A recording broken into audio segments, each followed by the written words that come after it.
પ્રાર્થના સંદેશ ન્યૂઝમાં આપનું સ્વાગત છે। ગંભીરા બ્રિજ દુર્ઘટનાની ઘડીએ દાવતે ઇસ્લામીના પેટા વિભાગ ગરીબ નવાઝ રિલીફ ફાઉન્ડેશનના વોલેન્ટિયરો દ્વારા સેવા માટે ખડે પગે। સૂત્રો દ્વારા મળેલી માહિતી અનુસાર ભારતના દાવતે ઇસ્લામી ઇન્ડિયાના પેટા વિભાગ ગરીબ નવાઝ રિલીફ ફાઉન્ડેશનના સેન્ટ્રલ ગુજરાત અંતર્ગત કાર્યરત વોલેન્ટિયરો પર ભાડે પડેલી દુર્ઘટનાના સમાચાર મળતાની સાથે ઘટના સ્થળે પહોંચી ગયા હતા।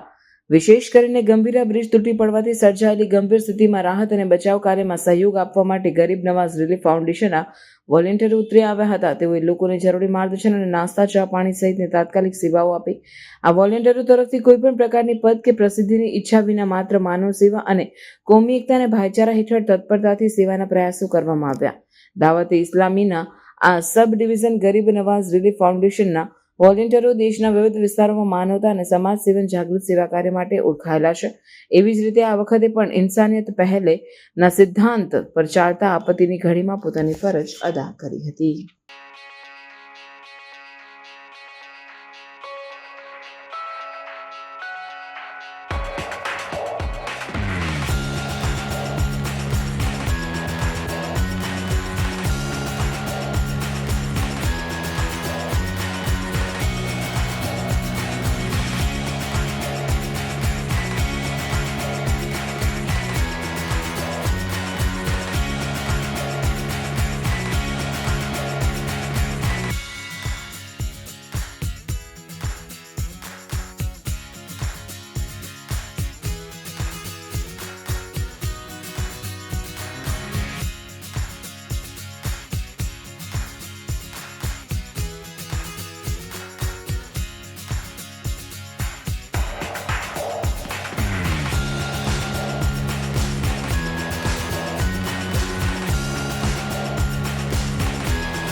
સંદેશ ન્યૂઝની તમામ લેટેસ્ટ અપડેટ્સ માટે ચેનલને હમણાં જ લાઈક, શેર અને સબસ્ક્રાઇબ કરો।